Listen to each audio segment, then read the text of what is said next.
Hoy el presidente Barack Obama está cumpliendo su último día de visita a La Habana y me preguntaba, bueno, ya está llegando. Podemos hacer la pausa, nos quedamos en el set, escuchamos la intervención del presidente Obama y luego volvemos aquí a conversar con ustedes. De acuerdo. Thank you. Muchas gracias. Thank you so much. Please. Thank you very much. Muchísimas gracias. President Castro, Presidente Castro, the people of Cuba, pueblo de Cuba, thank you so much for gracias por la cálida bienvenida que me han brindado a mí y a mi familia y nuestra delegación. Ha sido un honor extraordinario estar hoy acá. Antes de comenzar, quisiera hacer un comentario acerca de los ataques terroristas que han ocurrido en Bruselas. Las oraciones del pueblo de Estados Unidos van hacia el pueblo belga y expresamos nuestra solidaridad y condenamos estos atroces ataques al pueblo de Bélgica y haremos lo necesario para apoyar a nuestro aliado y amigo belga para acusar, para condenar y enjuiciar a los culpables. Esto es un nuevo recuerdo de que tenemos que unirnos, debemos estar juntos a pesar de nuestras distintas nacionalidades, razas, cultos, para atacar este terrible drama del terrorismo. Debemos apoyar la seguridad de todo el pueblo en el mundo entero, de los pueblos del mundo entero. Al pueblo y al gobierno de Cuba, le agradezco por la gentileza que han tenido conmigo, con Michelle, con Malia, con Sasha, con mi suegra. Cultivo una rosa blanca. In his famous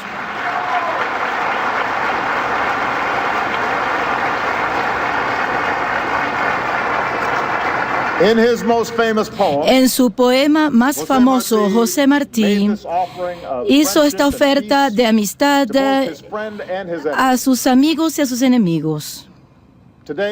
Hoy, como presidente de Estados Unidos de América, ofrezco al pueblo cubano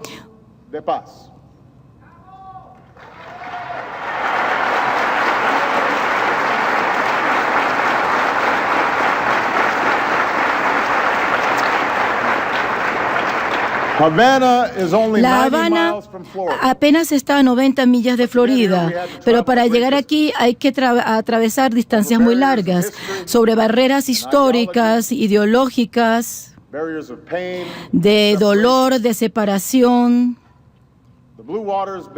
Las aguas azules del avión presidencial que antes tenía, donde circulaban barcos que venían hacia Cuba para atacar, pero también donde venían aquellos que querían apoyar la causa de la libertad. Esa distancia han sido cubiertas por miles de exiliados cubanos en aviones, en balsas, que vinieron a Estados Unidos buscando la libertad y la oportunidad, en ocasiones dejando detrás de sí lo que querían y todo lo que poseían. Mucha gente en ambos países han sufrido, nuestra historia ha sufrido el aislamiento de ambos países. La Revolución Cubana ocurrió el mismo año en que mi padre llegó a Estados Unidos proveniente de Kenia. La Bahía de Cochinos ocurrió el año en que nací. El siguiente año el mundo entero sostuvo su aliento al ver el momento en que la humanidad llegó lo más cerca que nunca ha estado a la guerra nuclear. A medida que pasaron los años, nuestros gobiernos comenzaron una serie de confrontaciones, a través de, personalmente o a través de otros, en un mundo que se mantuvo en una constante conflicto entre Estados Unidos y Cuba.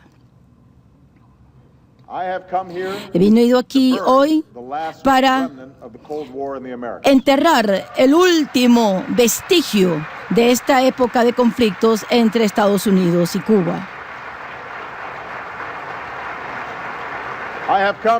He venido aquí para extender una mano de amistad hacia el pueblo cubano.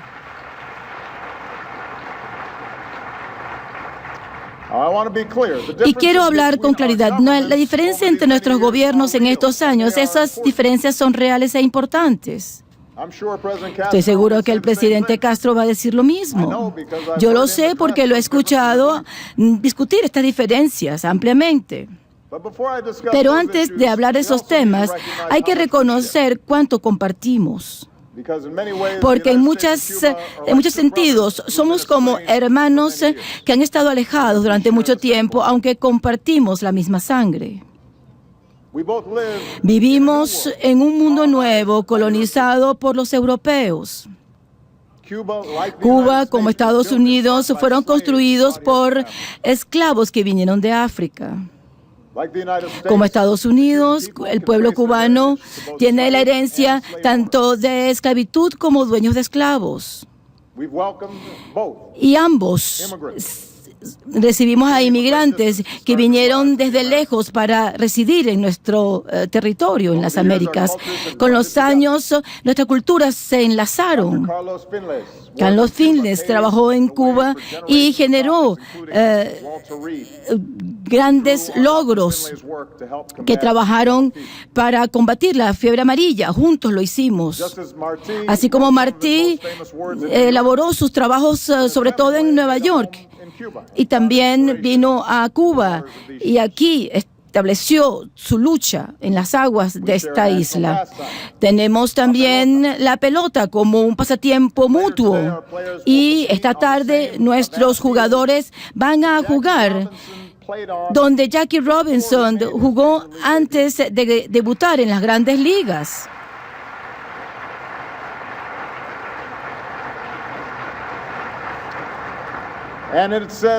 Y también Muhammad Ali le rindió tributo a Cuba, diciendo que solo pudo llegar a un empate con Theophile Stevens, que es la única vez que logró solamente un empate, porque nunca logró vencerlo. Entonces, a pesar de ser adversarios, nuestros pueblos siguieron compartiendo estas pasiones comunes, especialmente cuando tantos cubanos llegaron a Estados Unidos.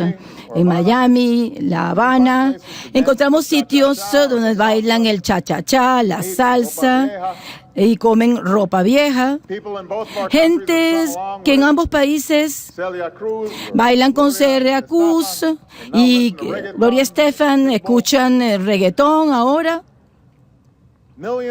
Millones de nuestra gente comparte la misma religión, la misma fe a la cual rendí tributo en Nuestra Señora de la Caridad en Miami y aquí en La Cachita. Entonces, a pesar de las diferencias, el pueblo estadounidense y cubano comparten los valores similares, sentido de patriotismo y de orgullo, mucho orgullo. Un profundo amor por la familia, pasión por sus hijos, compromiso con su educación.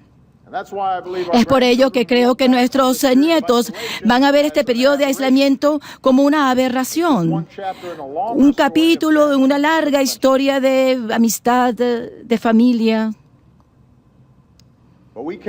Pero no podemos ignorar las diferencias reales que existen acerca de cómo nos organizamos en nuestros gobiernos, nuestras economías y nuestras sociedades.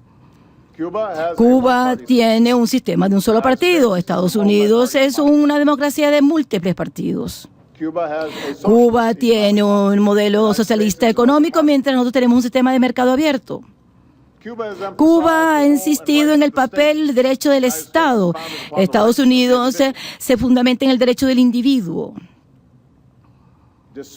A pesar de estas diferencias, y en 2014, el presidente Castro y yo ya anunciamos que Estados Unidos y Cuba iban a comenzar un proceso de normalización de relaciones.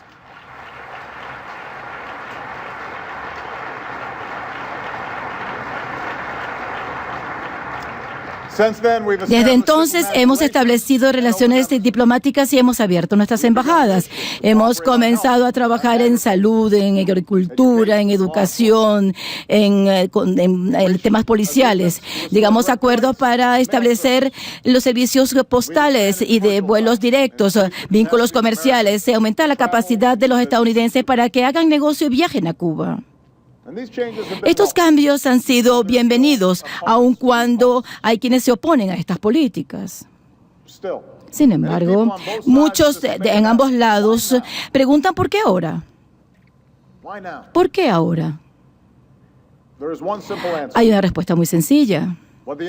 Estados Unidos lo que estaba haciendo no estaba funcionando. Había que tener el valor de reconocer esa verdad. Una política de aislamiento diseñada en la época de la Guerra Fría tenía sentido en el siglo XX. El embargo solamente afectaba al pueblo cubano y no al gobierno. Y pensamos lo que Martin Luther King decía, la necesidad de no tener temor al cambio, sino buscar el cambio.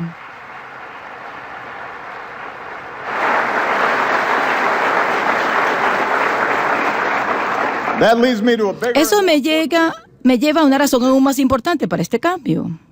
Creo en el pueblo cubano. Creo en el pueblo cubano.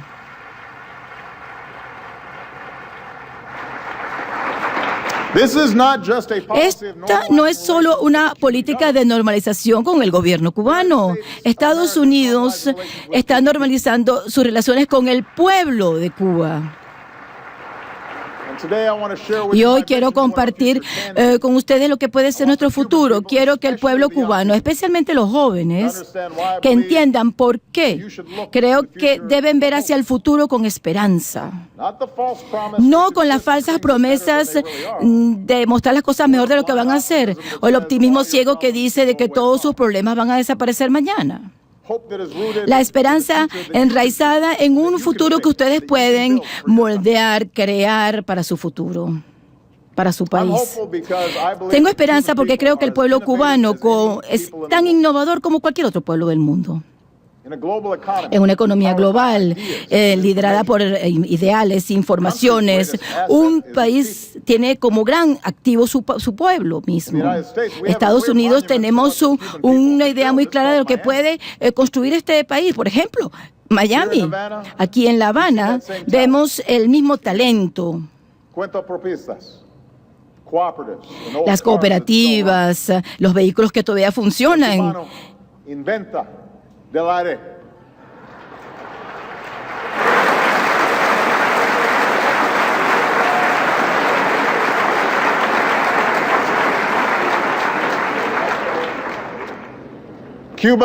Cuba tiene recursos increíbles, un sistema de educación que valora a cada niña, a cada niño. Ambos son valorados por este sistema educativo.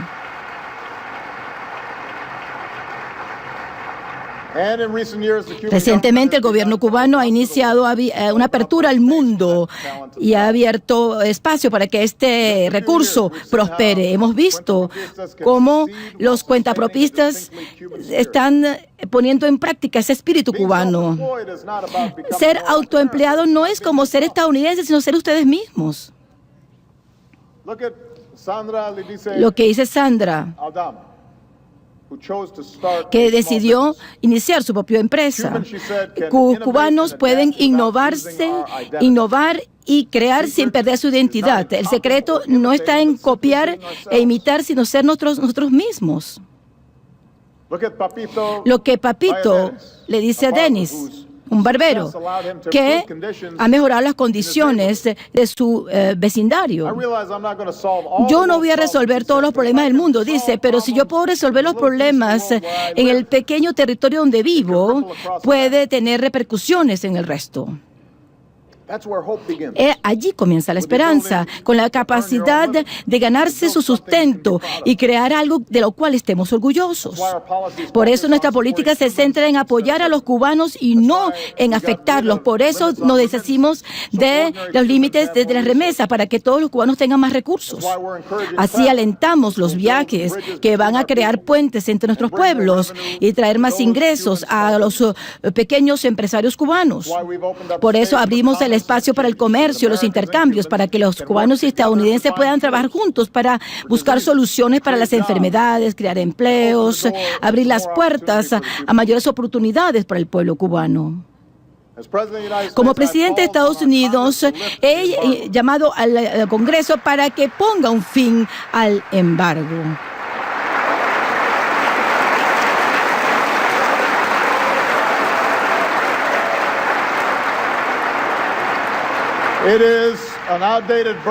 Es un legado del pasado, es un peso para los que quieren invertir y trabajar en Cuba.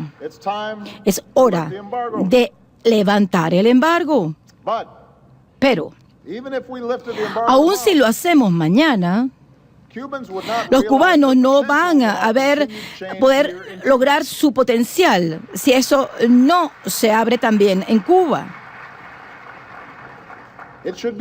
Debe ser más fácil abrir un negocio en Cuba, debe ser facilitado. Los trabajadores pueden conseguir un empleo con empresas que invierten en Cuba. Las monedas, no puede haber dos tipos de monedas sobre qué gana un empleado y qué no. El Internet debe ser abierto para que todos se puedan conectar con el mundo y utilicen uno de los motores más importantes que la humanidad ha creado. No hay límites desde el punto de vista de Estados Unidos en el sentido de que Cuba tome esas medidas. Les corresponde a ustedes hacerlo. Puedo decirlo como amigo que la prosperidad sustentable en el siglo XXI depende de la educación, de la salud, de la protección del ambiente, pero también depende del intercambio abierto de las ideas. Si pueden tener acceso a la información en línea, si no puedes estar expuesto a los distintos puntos de vista, no van a poder aprovechar todo su potencial y con el tiempo la juventud va a perder la esperanza. Yo sé que estos son temas sensibles, sobre todo viniendo de un presidente de Estados Unidos. Antes del 59, algunos estadounidenses vieron en Cuba algo que pudieran explotar, un sitio para explotar, ignorando la pobreza y fomentando la corrupción. Desde el 59 hemos estado en esta batalla de geopolítica y personalidad. Yo conozco la historia, pero me niego a ser rehén de esa historia.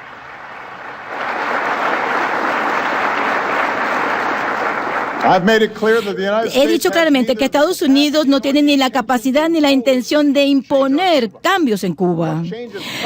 El cambio va a venir del pueblo cubano mismo.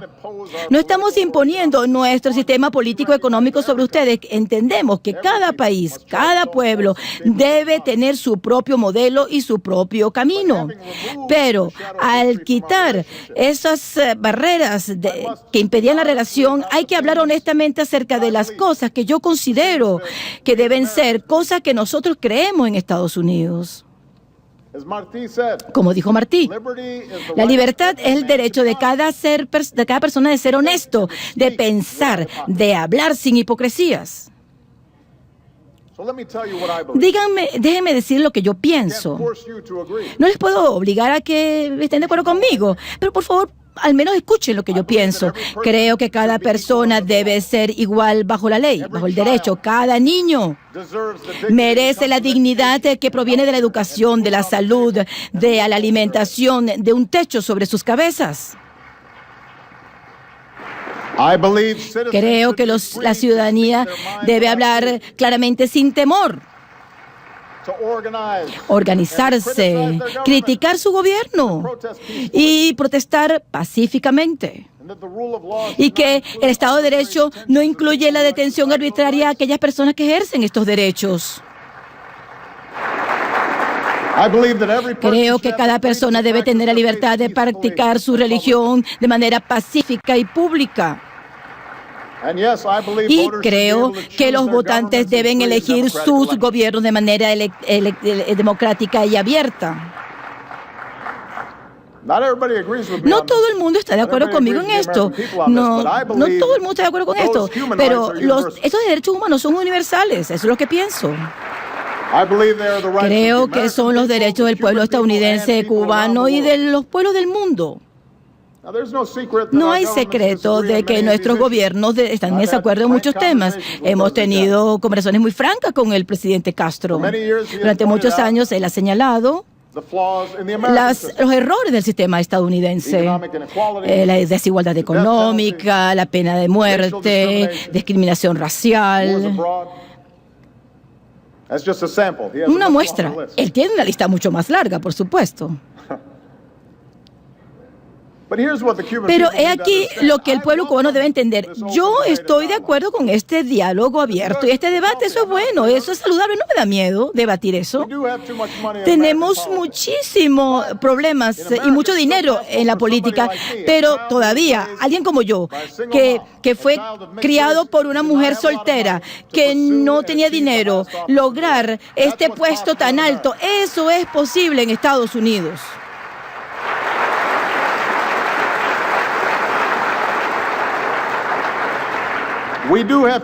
Tenemos desafíos con el sesgo racial en nuestras comunidades, el sistema judicial y la sociedad, el legado de la esclavitud, segregación.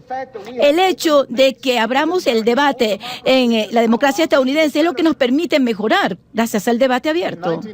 En el 59, cuando mi padre vino a Estados Unidos, era ilegal que se casara con mi madre, que era blanca, en muchos estados estadounidenses.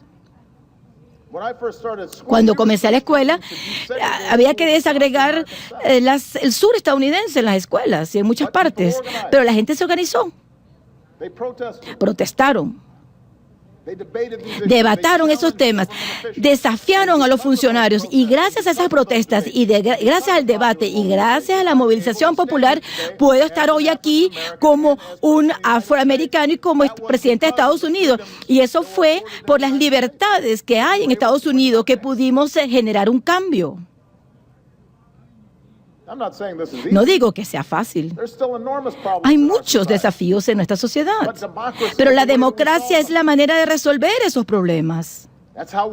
Así logramos que la salud llegue a la mayoría. Hicimos muchas ganancias en derechos humanos y derechos de los homosexuales. Abordamos el tema de la desigualdad que hace que muchas riquezas se acumulen al tope porque los trabajadores pueden organizarse y la gente puede expresarse.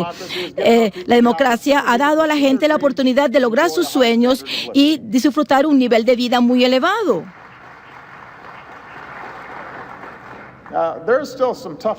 Hay desafíos muy serios. No es muy bonito ver el proceso de la democracia. No es fácil. Es frustrante en ocasiones. Eso se ve en las elecciones que tenemos ahorita en Estados Unidos. Pero deténganse y piensen en lo siguiente acerca de esta campaña que está ocurriendo actualmente. Hay dos cubanoamericanos del Partido Republicano que están en contra del legado de un negro y dicen que ellos son los mejores en vencer a un demócrata que puede ser o una mujer o un socialista demócrata. ¿Quién hubiera creído que eso era posible en el 59? Eso da la medida del avance de nuestra democracia.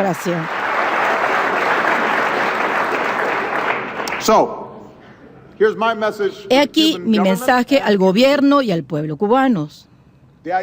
Los ideales que son el punto de partida de cualquier revolución, la estadounidense, la cubana, el movimiento de liberación en el mundo, esos ideales tienen su expresión cabal en la democracia. No porque nuestra democracia sea perfecta. No, justamente porque no lo es. Y porque, como cualquier país, requerimos el espacio que nos da la democracia para cambiar. da a los individuos la capacidad de ser catalizadores, de pensar de maneras nuevas, de imaginar cómo nuestra sociedad puede ser y mejorar la sociedad.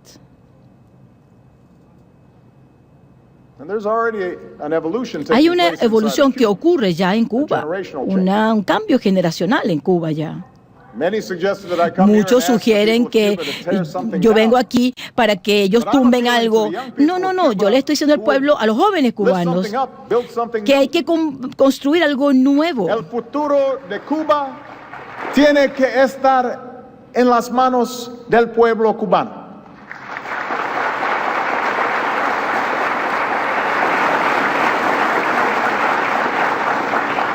Y al presidente Castro, y agradezco su presencia, quiero que sepa que yo he venido acá. Le he demostrado que no debe temer una amenaza de nuestro país.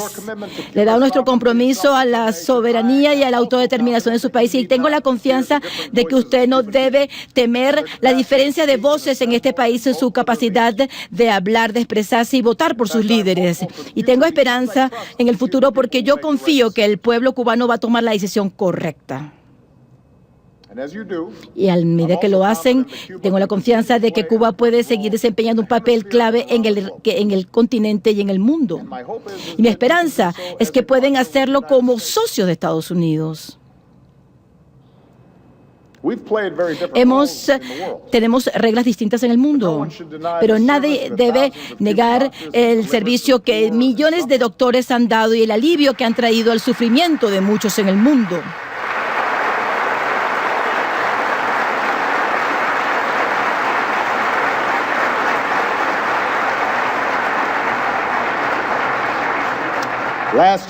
El año pasado, los trabajadores de salud y los militares trabajaron juntos con los cubanos para salvar vidas y resolver el problema del ébola en África. Podemos continuar con esa cooperación en otros países. Hemos estado en lados distintos, en muchos conflictos en las Américas, pero hoy cubanos y estadounidenses se sientan en una mesa de negociación y estamos ayudando al pueblo cubano a resolver la guerra civil que les ha acosado durante tantas décadas.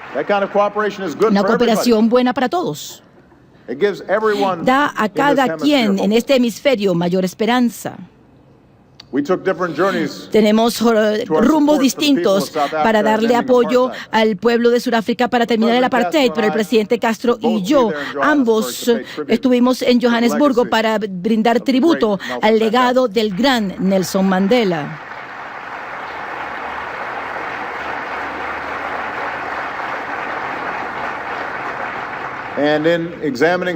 Y al examinar su vida, su trabajo, su obra, nos percatamos que tenemos que hacer mucho más para promover la igualdad dentro de nuestros propios países, para reducir la discriminación fundamentada en la raza en nuestros propios países.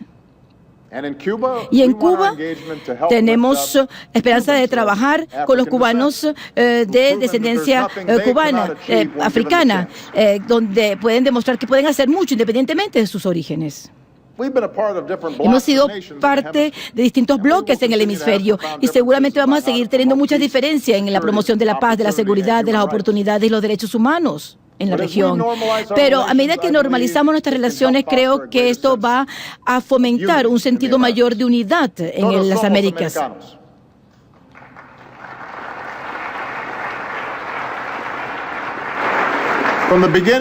Desde el comienzo de mi gobierno, he instado al pueblo estadounidense que deje atrás las barreras ideológicas del pasado. Estamos en una era nueva. Yo sé que muchos de los temas que he discutido, el drama del pasado, parte de la identidad de Cuba es justamente en ser una pequeña nación que ha defendido sus derechos y se ha puesto de pie ante el mundo. Pero sé que Cuba siempre va a estar de pie por el talento, el trabajo duro del pueblo cubano. Esa es su fortaleza, justamente. Cuba no tiene que ser definido por mí como los Estados Unidos no debe ser definido como en contra de Cuba. Tengo esperanza en el futuro debido a la reconciliación que está ocurriendo dentro del pueblo cubano.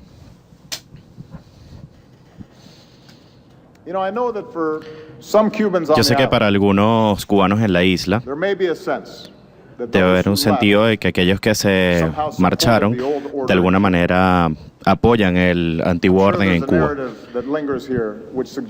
Es un escenario que indica que aquellos que partieron de Cuba están en contra del futuro. Pero puedo decirles hoy que muchos exiliados cubanos arrastran una historia de sufrimiento y de separación. Ellos aman profundamente a Cuba. Una parte de ellos siguen considerando que este es su verdadero país. Es por eso que su pasión es tan fuerte. Es por eso que el dolor en sus corazones es tan grande. Y para la comunidad cubana-americana que ha estado en mi contra, no se trata de política, se trata de familia. La memoria de un hogar que se perdió. El deseo de reconstruir un bote roto. La esperanza de un mejor futuro. La esperanza por el regreso y la reconciliación.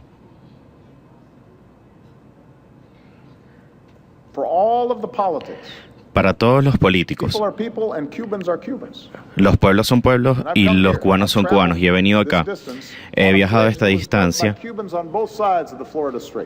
para tratar de unir a los cubanos en ambos lados de la isla. Tuve que conocer el talento del pueblo cubano en Estados Unidos. Sé todo lo que han sufrido. Mucho el dolor del exilio. Debe ser duro ser un extranjero y luchar para que sus hijos puedan tener un futuro en Estados Unidos. Así que la reconciliación del pueblo cubano, los hijos y los nietos de la revolución y los hijos y los nietos del exilio son fundamentales para el futuro cubano.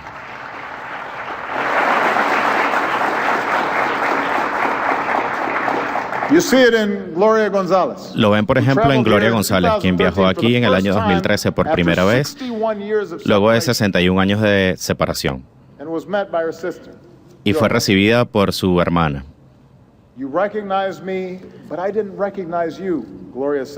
Gloria le dijo, me reconoces, pero yo no te reconozco, luego de abrazar a su hermana.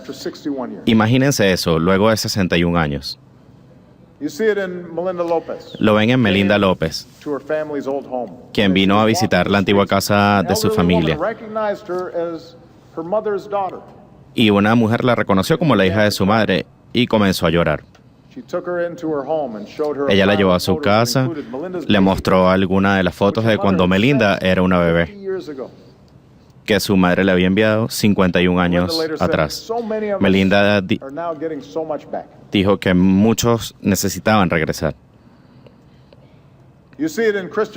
Lo ven en Cristian Miguel Soler, un joven que se convirtió en el primer miembro de su familia en viajar acá luego de 51 años. Y por primera vez dijo, me he dado cuenta que la familia es familia sin importar la distancia que nos separe.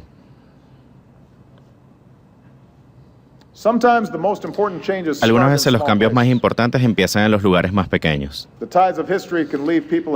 Los lazos de la historia pueden dejar a las personas en el exilio, en la pobreza, y toma tiempo para que esas circunstancias cambien, pero el reconocimiento de la humanidad en común, la reconciliación de las personas que están unidas por la sangre y que crean los unos a los otros es donde comienza el progreso. Entendiendo, escuchando, perdonando. Y si el pueblo cubano encara ese futuro en conjunto, hay mayores probabilidades de que las personas jóvenes puedan vivir en dignidad y alcanzar sus sueños aquí en Cuba. La historia de los Estados Unidos y Cuba, la revolución y el conflicto, la lucha y el sacrificio, la retribución y ahora la reconciliación. Ha llegado el momento para que nosotros dejemos atrás el pasado. Es momento para que veamos al futuro en conjunto, un futuro de esperanza. Y no va a ser fácil, va a tomar tiempo. Pero mi tiempo aquí en Esperanza ha renovado mi esperanza y mi confianza de lo que el pueblo cubano puede hacer. Podemos tomar este camino, emprender este camino como amigos, como familias, juntos. Sí se puede. Muchas gracias. Thank you.